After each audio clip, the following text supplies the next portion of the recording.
السلام عليكم ورحمة الله تعالى وبركاته. متتبعين قناة شي والتوحة، كنتمنى يا ربي تكونوا في صحة جيدة وفي أحسن حال نتوما والعائلة ديالكم ووليداتكم.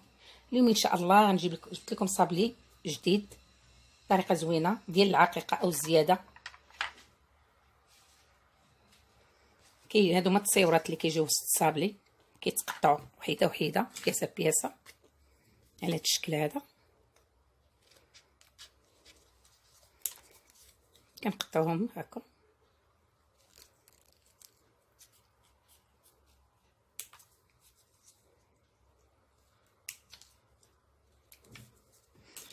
كيجيو وسط الصابلي، هاهم على الشكل هذا. كيتباعوا باكيه فيها 54 كدير 40 درهم، ولا بغيتي تاخدي البياسه درهم البياسه. هذا هو الشوكولا اللي كيجي وسط ديالهم، كتجي الصوره الوسط وكيجي الشوكولا ديالو في الجوانب. كيجي صابلي راقي ورائع رائع البنات، صدقوني جديد هذا الستيل هذا، باقي ما كثيرش بزاف في السوق. وهذا هو الموتيف ديالو، انا عمرته بالشوكولا. ها هو كيجي بهذا الشكل هذا. ما بغيتش نطول عليكم الفيديو، درت صوب بالشوكولا ودرته. وها الملون هو هذا الغوز، كناخذوا غير شويه الملون الغذائي، غير قريصه منه باش نحصلوا على هذا اللون هذا. ما خصناش نكثروا الملون بزاف، غير شويه ناخذوا باش نحصلوا على هذا اللون، حيت انا في حاجتي في هذا اللون هذا اللي بغيت.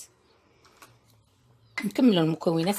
عندنا كيلو ديال الدقيق ابيض مغربل الايمن خول، كاس عنبه زيت مائده، كاس عنبه سكر ثقيل اي سكر كلاصي، 3 البيضات، عندنا 250 غرام ديال الزبده مارغرين لينه، عندنا قريصه ديال الملح، عندنا نكهه ديال الفاني، عندنا ملعقه كبيره اي 50 غرام ديال زبده الكاكاو، هي البخاليني ديال الكاوكاو، هي الفول السوداني اللي حنا كنقولوا كاوكاو، الناس الشرق كيقولوا فول سوداني. عندنا ملعقه كبيره قياس ديال 50 غرام. وهاد الشوكولا هذا ناخذ الزبده ديالي، بسم الله.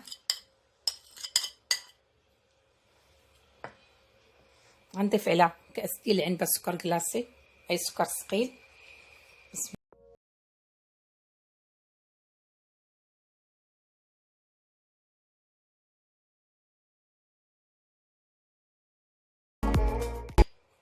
قيسه ديال الملح. غادي نخدم الزبده مزيان.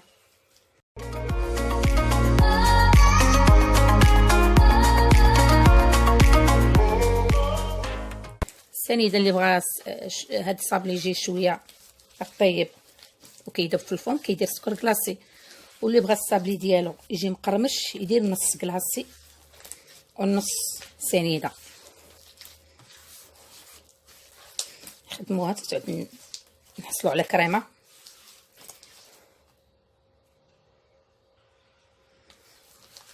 غنضيفوا الزيت ديالنا، بسم الله. كاس ديال زيت العنبه،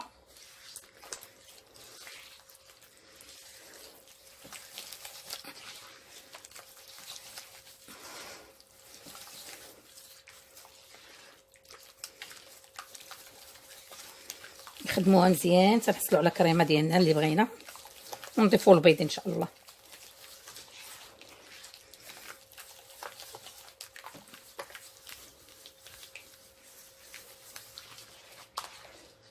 غنضيف البنات نصف ملعقه ديال الروح ديال الفاني،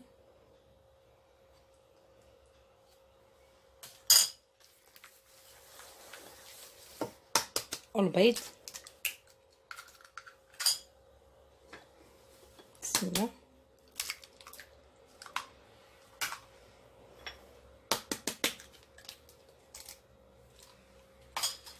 ونخدموا مزيان حتى يندمجوا لينا العناصر كامله، اي البيض والزبده والزيت والسكر، تعود نحصلوا على كريمه ان شاء الله. عاد نضيفوا الدقيق شويه بشويه،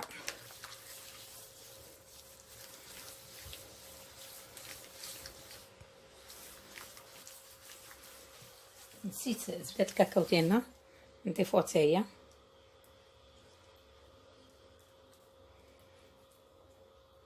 كتجي رائعه في الصابلي البنات، هذه بحال البخاليني ديال اللوز.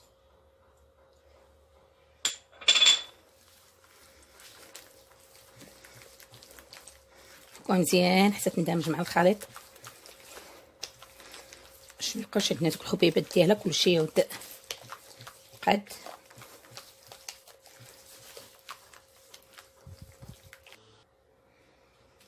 بعد ما ندمجوا لينا العناصر كاملين وحصلنا على هاد الكريمه هادي كلشي تخلط مزيان، غنبدا نضيف الدقيق ديالي شويه بشويه. الدقيق نقدروا ما نوصلوش كيلو، نقدروا على حساب الدقيق ديالنا واش كيشرب واش ما كيشربش. غندير شويه بشويه ان شاء الله، شويه ثلث ديالو، ونخدم الدقيق ديالي ندخلو. بسم الله. ونحاولوا الصابلي ديالنا ما عمرنا ما ندلكوه، نخدموا غير بالريوس السبعان ديالنا باش نحصلوا على نتيجه مزيانه.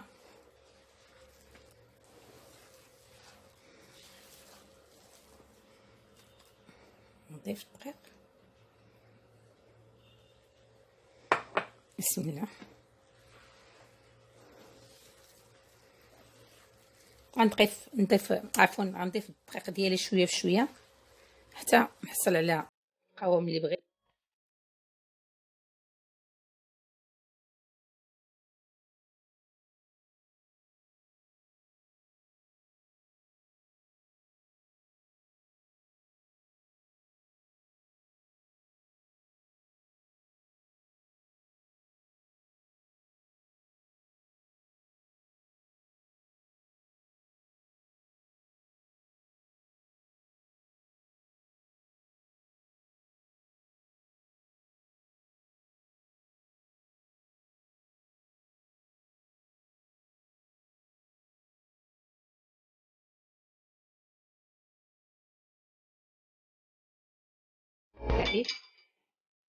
ونخليها ترتاح واحد الساعه وعاد نخدم بها ان شاء الله.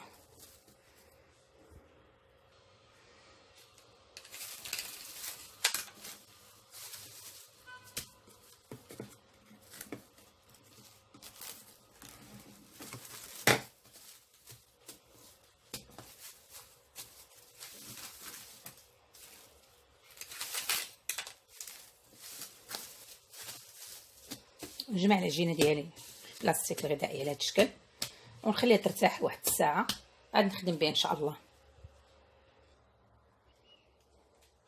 بعد ما ارتاحت ليا البنات العجينه خليتها، شديت جوج ملكات بلاستيكات قطعتهم، درت وحده لتحت وحده الفوق، طلقت العجينه ديالي حشتنا في هذا المقطع هذا يكون دائري على هذا الشكل هذا، ونمشي نلف من هذا الجناب. ماشي ضروري هذا، المهم اي مقطع يكون بهذا الشكل هذا، حيت انا بغيت التشنينفات على حساب الشوكولاط اللي درت الموتيف ديال الشوكولاته هو فيه الشنينفات بحال هذا. بسم الله. غنبداو ها هو الصابلي ديالي بعد ما قطيتو غندخلو دابا ان شاء الله للفرن اللي انا سخنت من قبل على درجه مهيله باش الصابلي ديالي ما يتحمرش بزاف. انا بغيتو حاجتي في الصابلي ديالي يكون غير صفير وطيب مزيان.